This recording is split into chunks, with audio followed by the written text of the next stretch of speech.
Pour que le sujet soit plus vivant, on va imaginer qu'on est dans un cabinet thérapeutique, par exemple de psychanalyste, et puis qu'on reçoit Corinne, une femme de 55 ans. Chose qui nous étonne lorsqu'on la reçoit et qu'on l'écoute parler, tout de suite elle est très volubile. Elle s'assoit au milieu du canapé et elle s'exprime avec facilité sur un sujet en particulier. Tout de suite, elle focalise sur une période de sa vie qui est la période qu'on va appeler de son entrée dans l'école, l'université, ce que vous voulez. Donc après la fin du mois, je crois, de juin, je reçois un coup de téléphone de la comptable qui d'ailleurs est toujours dans l'école et qui me dit Corinne, je suis bien embêtée mais j'ai hâte de faire arrêt sur ton salaire. Bon, alors ça m'a bien fait rire, hein, mais moi je riais comme ça quoi, hein, c'était pas facile. Alors j'ai revu l'inspecteur qui est venu à l'école et qui a dit oh bah voilà, dans votre établissement vous avez deux professeurs qui font des cours et qui ne sont pas payés. Alors là à l'époque ils ont dit que c'était une erreur, donc dans l'heure qui a suivi j'ai été payé comme par hasard. L'expression de Corinne est assez intéressante dans la mesure où elle crée des sortes de scénarios dans son discours sans arrêt dans lequel elle nous aspire. L'habilité de Corinne d'apporter des dialogues dans son discours sans arrêt témoigne que ça se joue dans l'ici et le maintenant, que c'est donc finalement l'expression d'un traumatisme qui se joue face à nous, quelque chose en tout cas qui n'est pas historisé. Chaque fois qu'on fait une relance, à chaque fois qu'on pose une question, systématiquement, son propos revient sur cette époque de sa vie. Corinne, si votre arrêt maladie se termine, ce que je vous souhaite, quel est le sens que vous donnez au travail maintenant? Quelles activités vous tentent? Ah bah avant tout, je me méfierais, hein. Je me méfierais, hein, parce que j'ai peur que les gens en fait se moquent de moi comme ils se moquaient de moi, parce que à l'époque j'étais une quantité négligeable. Voilà, c'est ça, négligeable, une quantité négligeable. Et c'est d'ailleurs à ce moment-là que j'ai commencé à prendre des antidépresseurs. C'est mon médecin qui m'a dit bon bah faudrait peut-être vous aider là, Corinne. Et donc j'ai commencé à en prendre un peu. J'ai commencé à ressortir la tête de l'eau avec ça, et puis après avec l'arrêt maladie, c'est clair que ça va mieux. Mais reprendre d'autres activités, me reconstruire, oui, mais bon, faudrait pas que je croise ce directeur à la con là, parce que je crois que je le bafferais. Donc celui-là, je veux plus le voir. Vous imaginez qu'il ait changé d'école, là que je le retrouve. Ah non. Quand on sait que son passage dans cette entreprise est à peu près étalé sur 14-15 ans, avant donc son arrêt maladie, on se dit, mais comment fait-elle pour retenir toutes les dates, année par année, mais plus que ça, elle dissocie au sein de ces années parfaitement les mois, voire parfois les semaines. La chronologie est maîtrisée parfaitement, comme si son discours était un discours rodé. N'a-t-elle finalement pas utiliser ce discours et tous ces détails avec les mêmes mimiques, avec la même aisance, avec les mêmes, on va dire, attitudes, des centaines de fois à travers ses rencontres, donc ses amis, ses collègues, les médecins, les psychiatres, des psychologues, etc., etc. Concernant les affects, Corinne reste au niveau du descriptif, c'est-à-dire qu'elle ne se permet pas, c'est ce qu'on constate en l'écoutant, elle ne se permet pas de rentrer, de nous exprimer ce qu'elle ressent. C'est quelque chose d'assez lisse tout au long des séances, quelque chose de très descriptif. Elle est dans quelque chose qui la fait souffrir, elle nous explique que ça va pas, elle s'indigne, mais en même temps, il y a une déconnexion complète entre ses affects et les situations relatées. Notons ici qu'Irigoyen, en 2001, précise qu'il faut tenir compte du fait que certaines personnes peuvent se complaire dans une position de victime. Dans ce cas, elles ne cherchent pas à trouver une issue à leur situation difficile, car cela leur confère une identité et une occasion de se plaindre.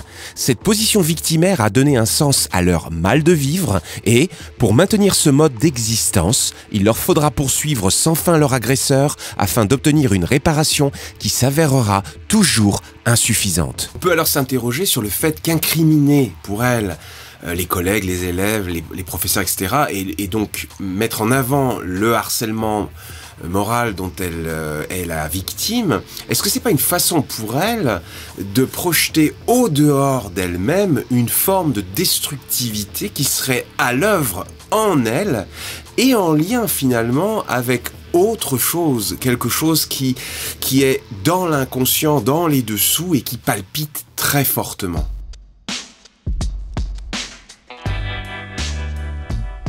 La définition que donnent Laplanche et Pontalis du masochisme moral est la suivante. Le sujet, en raison d'un sentiment de culpabilité inconscient, recherche la position de victime sans qu'un plaisir sexuel soit là directement impliqué. On peut s'interroger si cette posture de victime permanente n'est pas finalement une position masochique. Nash considérait en 1965 que le masochiste est un être qui se rend malheureux, mais qui ne cesse de provoquer ce qui l'entoure à le rendre plus malheureux encore. Tout son comportement sollicite le déclenchement du sadisme d'autrui. Il ne semble à sa place que lorsqu'il est victime. Je vous propose un petit temps là pour s'interroger sur ce qu'on ressent quand Corinne parle, lorsqu'on est happé, lorsqu'on se sent tiraillé, tiré dans son discours, dans ce qu'elle veut nous imposer comme étant sa posture de victime. Elle nous quémande notre acquiescement, qu'elle est une victime. Eh bien, il y a une forme d'agacement. Alors que tout ce qu'elle nous raconte est horrible et difficile à vivre pour elle, pourrait normalement susciter uniquement notre soutien et notre bienveillance, eh bien, à un moment donné, dans le discours, on ressent de l'agacement. Quelque chose vient se mettre face à elle et peut-être même presque la provoquer. On ne lui donne pas ce qu'elle attend, ce qu'elle quémande. Dites-moi que je suis une victime, dites-moi que je souffre le martyre, que je suis franchement comme ça, celle qui souffre le plus. On lui donne pas. Quelque part, il y a une part sombre en nous qui entre en résonance avec elle. Elle provoque en nous l'émergence, l'activation de ce qui se trouve tapi en nous bien profond.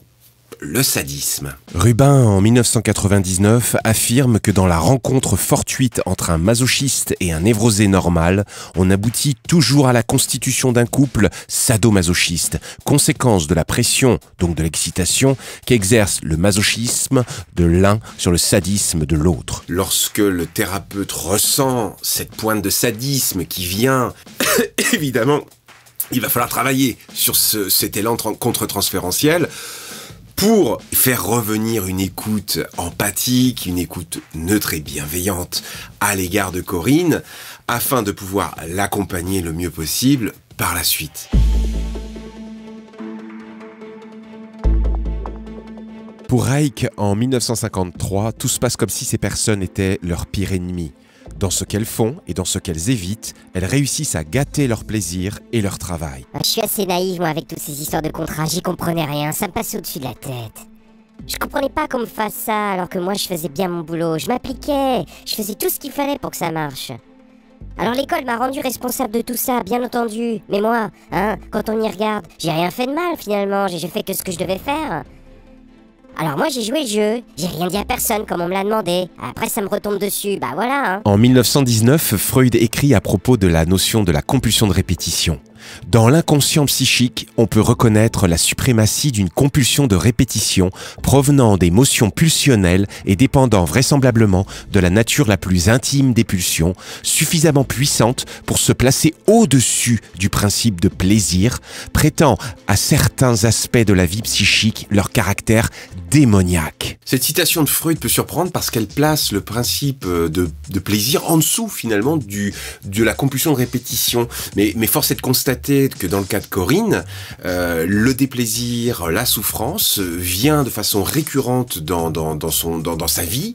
Elle le vit comme tel, anesthésiant le principe de plaisir tout au long de cette quinzaine d'années qui est répétée en boucle dans le discours qu'elle peut avoir face à nous. Dans son article de 1924, Le problème économique du masochisme, Freud théorise que le masochisme vise la douleur et la souffrance et s'oppose ainsi directement au principe de plaisir. Il apporte alors un complément à sa théorie en définissant 3 principes fondamentaux. Premier principe, le principe de nirvana qui représente la pulsion de mort à travers sa tendance à réduire les quantités d'excitation à 0. Le principe de plaisir est le suivant qui exprime l'intrication des pulsions de vie avec la pulsion de mort à travers une qualité d'excitation libidinale. Le troisième principe est celui de réalité qui représente l'influence du monde extérieur sur le principe de plaisir et qui permet de différer le plaisir en accordant une tolérance passagère au déplaisir. Pour Freud, ces 3 principes entrent immanquablement en conflit. Mais pour que la vie continue, il faut qu'ils cohabitent ensemble, qu'ils trouvent un moyen d'entente, on va dire. Les entretiens avec Corinne nous montrent que finalement Freud, oui, il semble avoir raison. Il y a bien quelque chose qui se joue là, inconsciemment pour Corinne, à savoir, elle a souffert, c'est inopposable, elle a souffert des situations qu'elle relate. Pourtant, il semble y avoir inconsciemment un plaisir, un intérêt au vécu de ces situations qui sont source de souffrance pour elle. Quelque chose qu'elle subit bien plus qu'elle n'en jouit consciemment en fait.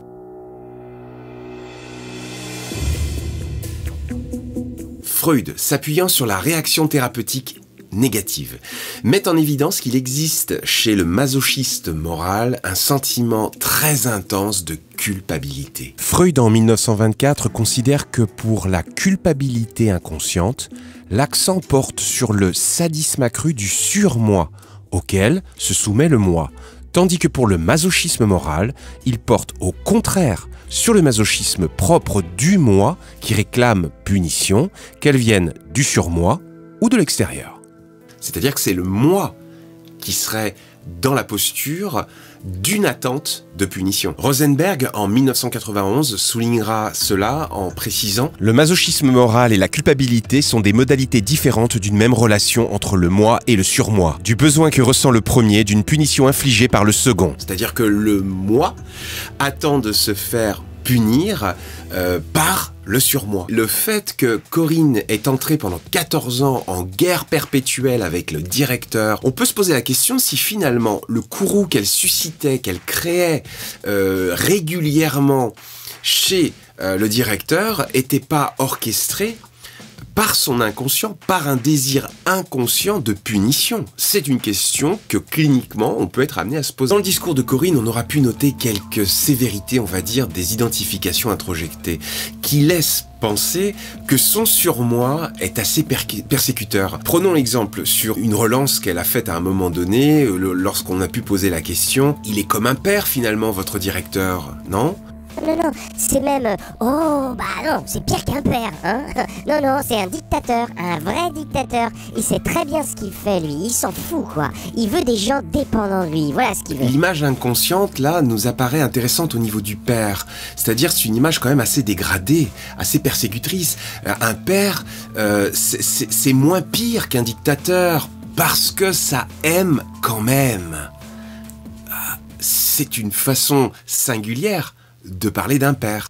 C'est vrai que quand on est enfant unique, on porte une responsabilité plus grande de réussite.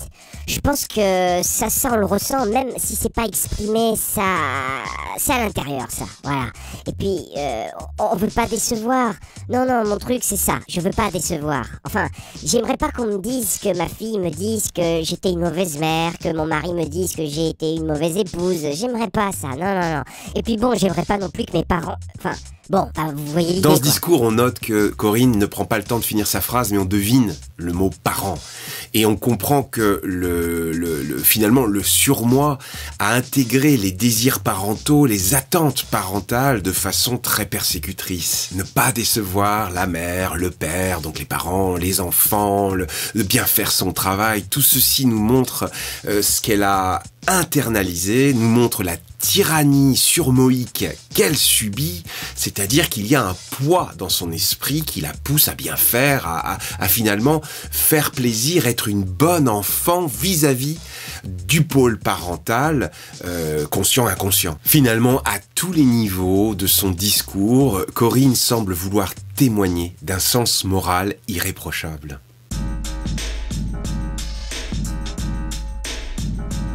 C'est en 1924 que Freud considère alors que le masochisme moral renvoie à un mouvement régressif de resexualisation des relations objectales oedipiennes. La conscience et la morale sont apparues du fait que le complexe d'Oedipe a été surmonté, désexualisé.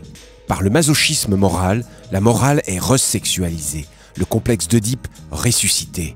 Une voie régressive et frayée de la morale au complexe d'Oedipe. Alors si on extrapole, on peut comprendre maintenant ce qui se joue dans la relation qu'a Corinne avec son directeur, qui pour elle, rappelons-le, est pire qu'un père. Corinne nous paraît revivre ses désirs sexuels passifs par rapport au père oedipien dans un mouvement transférentiel sur le père institutionnel, autrement dit le directeur. Et Rosenberg poursuit en soulignant le déclencheur du masochisme moral qui est pour lui la transgression. Rosenberg précise en 1991 que cette transgression n'a pas de conséquences quant à la satisfaction libidinale, mais elle occasionne une culpabilité désirée et érotisée qui précède la satisfaction masochistique de la punition. Rosenberg considère que l'autopunition obtenue par le truchement du surmoi, soit donc la culpabilité, n'est finalement qu'une feinte, puisque le moi du sujet masochiste moral vise la punition par le père, inconsciemment oedipien. Alors c'est en entrant directement en conflit avec son directeur / père, on pourrait dire, c'est-à-dire que là, elle va aller à la confrontation, elle va érotiser, on pourrait dire, la relation qu'elle a à son père oedipien à travers le mouvement transférentiel qu'elle a avec son directeur. Il y a une resexualisation des problématiques oedipiennes inconscientes. Finalement, pour résumer, chaque acte de confrontation, d'affrontement avec le directeur sera vécu du point de vue de Corinne comme une transgression.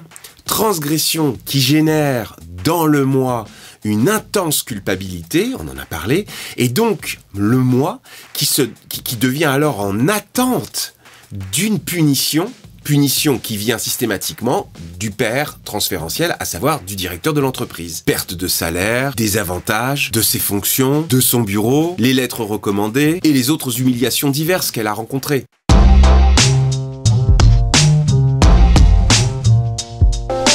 Il y a 6 mois, j'ai eu un gros problème. Je me sentais pas bien au niveau santé et on m'a emmené aux urgences en ambulance. Alors voilà, j'y suis resté 4 jours en réanimation et puis 10 jours en endocrino.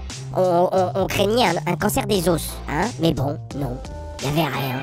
Le médecin m'a dit, vous restez un mystère. Alors moi, j'étais pourtant persuadé qu'on allait trouver des cellules cancéreuses. Mais bon, il n'y en avait pas. Alors